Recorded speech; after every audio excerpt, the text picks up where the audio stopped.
Sir काय सांगणार तुम्ही खोडके साहेबांकडे आज भेटीसाठी आलेले आहे. दुसरीकडे उद्या महापौर आणि उपमहापौर पदाची निवडणूक आहे, त्यामुळे भेटीला महत्त्व आहे.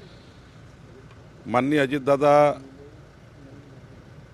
आज आमच्यात नाही आहे. दुःखद घटना महाराष्ट्रामध्ये झाली आणि त्यामुळं अमरावतीमध्ये एक श्रद्धांजली बैठक व्हावी असा एक विचार आमच्या मनात आहे. माननीय संजय खोडकेजींनी, आमच्या आमदार खोडकेताईंनी आम्ही विचार केला आहे की सोमवारी सायंकाळी 9 तारखेला 6 वाजता ही श्रद्धांजली बैठक व्हावी. या बैठकीसंदर्भाने मी संजय खोडकेजी यांच्याही चर्चा करण्याकरता अमरावतीमध्ये आलो आहे.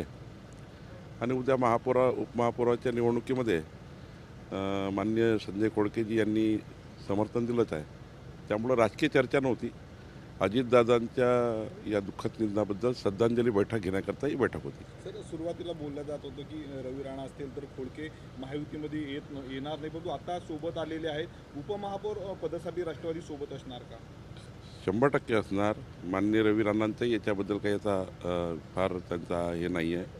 खोडके साहेबांनी तर आधीच सांगितलं की जे काय अजितदादा ठरवतील, आणि अजितदादा घटना होण्यापूर्वीच अजितदादांनी निर्देश दिले होते की आपल्याला एकत्र काम करायचं आहे. प्रफुल्लभाई पटेल आणि सुनील तटकरेजींनी सूचना दिली होती की आम्ही एकत्र बसणारच होतो. त्यामुळं अजितदादांनी ते एक स्वप्न होतं की आम्ही सर्व सोबत काम करावं. ते स्वप्न आम्ही पूर्ण करणार आहोत.